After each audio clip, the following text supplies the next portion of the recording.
Je suis enseignante de formation, j'ai travaillé jusqu'à aller à la retraite. Et à la retraite, maintenant, justement, j'ai beaucoup plus de temps pour me consacrer à mon art, qui est l'écriture. Pour une première édition, disons que il faut les féliciter. Il faut les féliciter parce que ce n'était pas évident. Moi, j'ai été invitée à présenter, à faire partie d'un panel cet après-midi, dimanche, pour les encourager.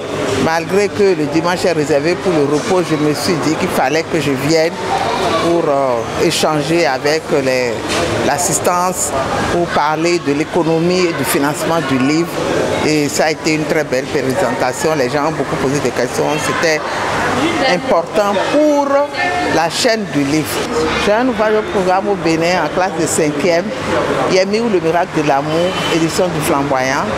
Et c'est au programme en classe de 5e. Et en tant qu'auteur, j'aurais voulu mieux vivre de mon livre. Mais vous savez, là, ne nourrit pas son homme sous nos cieux. Mais on ne peut pas dire que nous allons être démotivés, ne pas produire. Moi, personnellement, j'ai déjà produit plus de 15 ouvrages.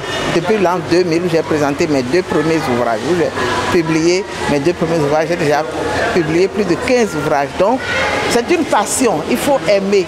Il faut aimer écrire, il faut aimer lire. Ça là, c'est pas monnayable. Ce n'est pas... on ne peut pas attendre les richesses matérielles que cela rapporte pour aimer le livre. Moi, mes petits-enfants lisent des livres. Il y a beaucoup d'amis qui eux aussi achètent des livres pour les enfants.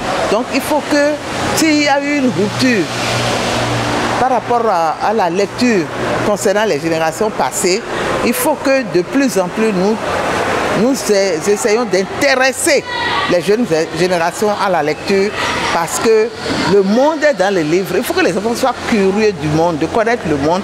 Et s'ils lisent, c'est comme s'ils ont voyagé partout.